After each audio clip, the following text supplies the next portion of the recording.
Welcome to Taipei. This is a classic night market. We are at Keelung Miaokou Yeshi in the city of Keelung, about 30 minutes outside of Taipei. We're gonna show you how to eat like chefs at a night market. And you know what? It's probably not gonna cost us over $25. Youfan 已经到了. So Youfan is sticky rice. Yeah. Any night market, they're gonna specialize in one or two dishes. This stall is known for their crab soups, but we don't wanna fill up. I think we skip the soup, we do the rice, but we try to finesse our way to let us add the crab onto the rice. Hi, 你好，那个我想要跟你们点一个油饭，但是要加蟹肉在上面。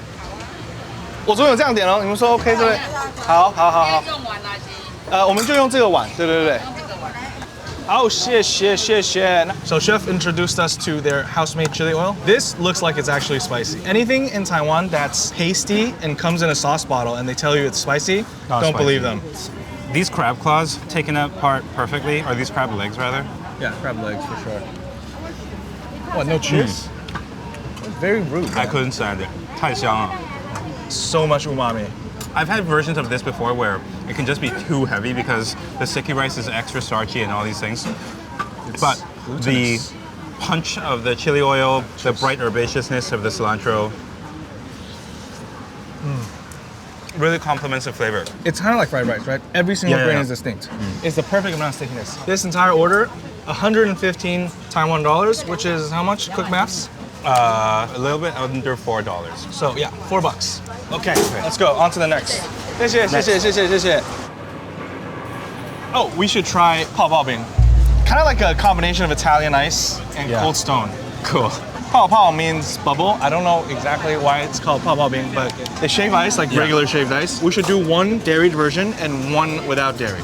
That green mango looks kind of fun. 情人果 or peanut. Let's do peanut. I'm a big peanut guy. Okay.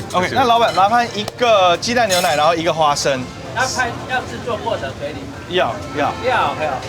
The machine is quickly shaving down a block of ice into very fine sheet strands into a bowl of egg yolks, condensed milk, and syrup. He's constantly mixing it to make sure that the flavor is incorporated, but he's making ice cream to order. The ice is melting just at the very surface level because once the new layer of ice reaches the top, the bottom is solidified and very, very cold. And if you look at the ice itself, it's completely clear. That means there's no air inside at all whatsoever. It's going to be as creamy as possible without really the traditional technique of using a custard in making ice cream. This is fantastic. It is really cool. Phenomenal action right here. Gorgeous. I mean, it looks like Italian ice, but it looks like sorbet. It looks like gelato. It's like a cloud. It's like fluffy. That's what the Pao Pao comes from. It's like foamy, right? Yes. It's like a bubble. You expect a harder texture, but yummy. If you think about it, it's all the ingredients in ice cream. Egg yolks, syrup, condensed milk. This is the perfect way to break up a long night at the night market. It feels like a lot, but it's not. Yeah, it's very fluffy. 55 NT for 1 cup, which is about $2-ish. Yeah, I mean, what a bargain. If we look at the flavors they offer and look at the space, it really sings having the most amount of variety while maximizing the space. Creativity and ingenuity. Delicioso. Let's see. I would travel from Taipei to Keelung just to eat here. 鸡加猪脚, pork knuckles with a little bit of broth and a little bit of noodles. Delicious. So good. It is the quintessential way of eating pork, in my opinion. She's making noodles over there, but there are 2 big vats of what looks like pork trotter and pork hock, right? Yes. On the right over here, we have trotter, which is bonier, but has more skin. It's actually more expensive in Taiwan to purchase trotters because it's smaller and less quantity. Hocks are a little bit less priced, but some people like meatier stuff, some people like more skin. Yeah. Chef is taking the pork hock, the connecting part between the trotter and the shoulder on the front of the pig. Kind of like the forearm. Exactly. Splitting into half, taking the bone out because he wants to leave the boneless part to slice into thinner chunks that are rewarmed in the soup for service. The broth you see is a master stock of bone broth and gelatin in the trotter and the hock. Oh my goodness. Look at that. It has absolutely no seasoning at all.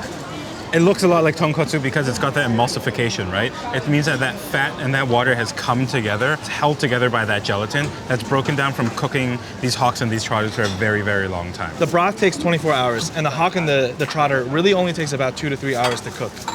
But it's the broth that it's poached in that gives it all the porky umami that you really don't get if you don't have this flavorful broth. The noodle is 这是面线嘛，对不对？对。OK， 所以面这跟做那个俄阿米耍是一样的面线。不一样不一样。这是红面线，它是手工面线。OK. The seasoning is very simple. This is a garlic soy sauce, and this is lard that's been rendered with shallots and garlic. 我们来一个小份的猪脚和一个面线。We just put in our order. Let's go upstairs for food. So excited. Oh, there it is. Oh my goodness, dude. Oh, and the noodles. Oh, honestly, seriously. I know you've been harping on about this soup, but I'm mostly excited about the noodles. You see this broth? You see that it's a little bit milky, it's a little bit creamy. It's going to be thick, it's going to have a little bit of body. It's served with a little bit of a dipping sauce on the side. Yeah, kind of like a Maggi. Maggi plus more seasoning. Like a seasoned and soy sauce. And a little bit of chili peppers. So the two parts you can tell, this is a hawk, right? Yeah.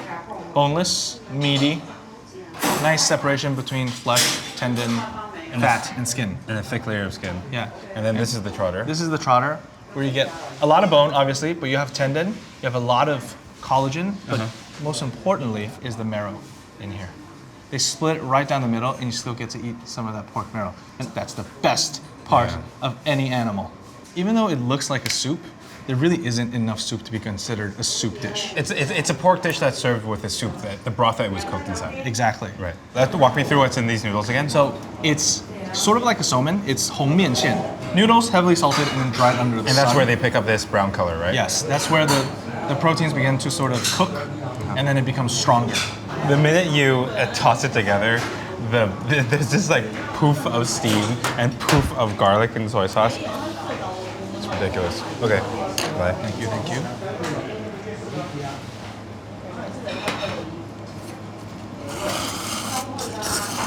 Yum.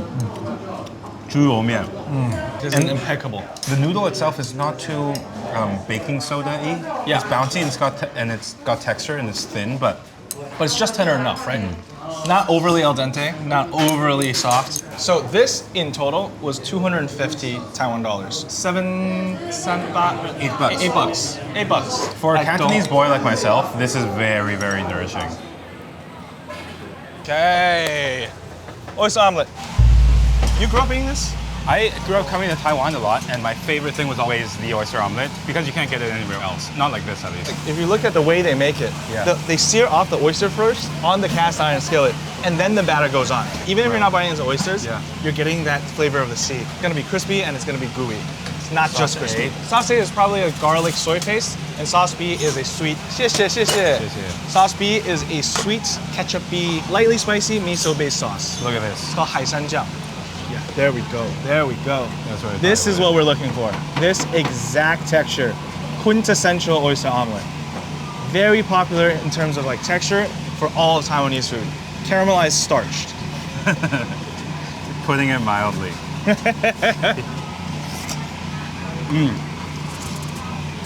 Sweet, salty, tangy, sour. Dude, I love that goo. It is so something about the elasticity that turns into a robust chew. Yeah. But with a little bit of crisp and a little bit of sweetness. And then the last bit is the brininess of the oysters. So good.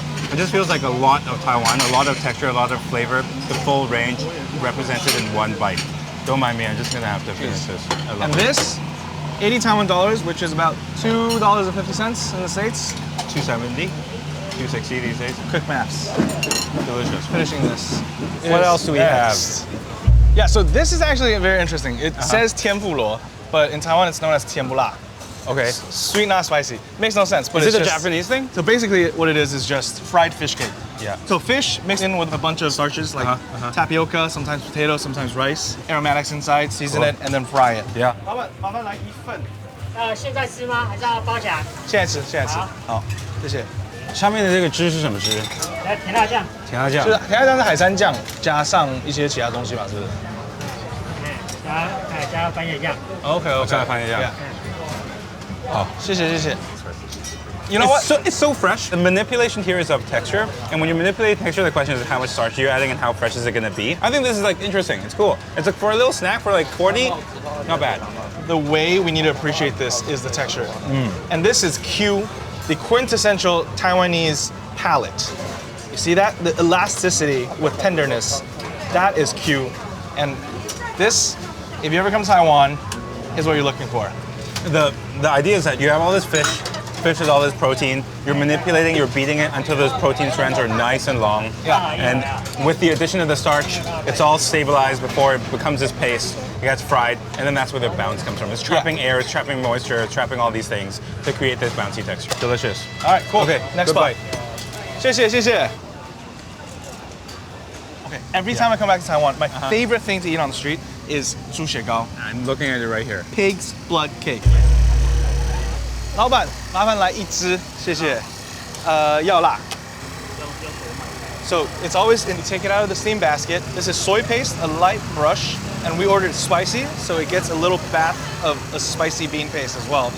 Dabbed into this peanut powder that's slightly seasoned with sugar and salt, and then a bed of cilantro on the bottom, and then covered up with more peanut powder. Boy, this looks good. 等我一下，我没有手。 This looks like a savory pork blood popsicle. Blood, in terms of culinary technique, it does the same thing as eggs, right? Right. It emulsifies, it carries a lot of Thickens. flavor, it thickens, all these things. It velvets. It's seasoned with a little bit of salt, a little bit of wine, soaked with sticky rice, and then steamed. That becomes a block. And then they cut it, skewer it, and hold it in that steam basket we just saw. Cool. So simple, so delicious. Cheers. Cheers. Yummy. Yummy. There's a peanut, that's a base nuttiness. On the top level, there's a little bit of this herbaceous cilantro-ness. The soy paste ties it all together with that middle note of savory and a little bit of chili just to make it tingle. We've seen this flavor profile in a lot of dishes today, but this pig's blood cake, I think, is one of the best exemplifications of that classic Taiwanese flavor profile. Oh, it's 40 NT, which is? About $1.30. That's right. We're gonna turn a corner. So this is the temple that kind of started this community hub. Yes, exactly. Now it's a poppin' night market. Amazing. One spot I really want to go to inside of this little temple complex. 那为什么是选择做全羊啊？因为我本身喜欢吃羊肉，那个时候本来是做海产，做久就没有办法，做海产要让人家喝酒，这个位置太小，就要改说改行改做卖别的，因为我喜欢吃羊肉。If you look at it, right, the sauce is very loose because lamb has such a strong flavor, right? Yeah. It's got that flavor it's not a gaminess, it's a pungency. Pairing here with the Chinese celery means that there's going to be a bright green herbaceous punch with the earthiness of the lamb itself. Can't wait. Oh, yum. Come on, man. This is my favorite thing so far. It's so simple, so good. And you get lu fan everywhere, but this is so different. Amazing. 35 Taiwan dollars. Dollar-ish. $1.30. Yeah. So good. That was incredible. For me, my favorite bites today were places that really honored super careful local ingredients. They cooked with a sense of history and tradition, and they also presented food in a way that is like very, very accessible so that you can select whatever you'd like, pick your own adventure in the night market, like Keelung. Exactly. Even though it's a little bit smaller, it still has so much variety. Right. And with the carefully selected crowd of vendors, they all have history, all of them are experienced, lots of craftsmanship, all super master chef level. And, you know, it's like good food everywhere in the world. When you want the good stuff, you're looking for craftsmanship, you're looking for ingredients, you're looking for history. Very simple. Good stuff. Come to Keelung.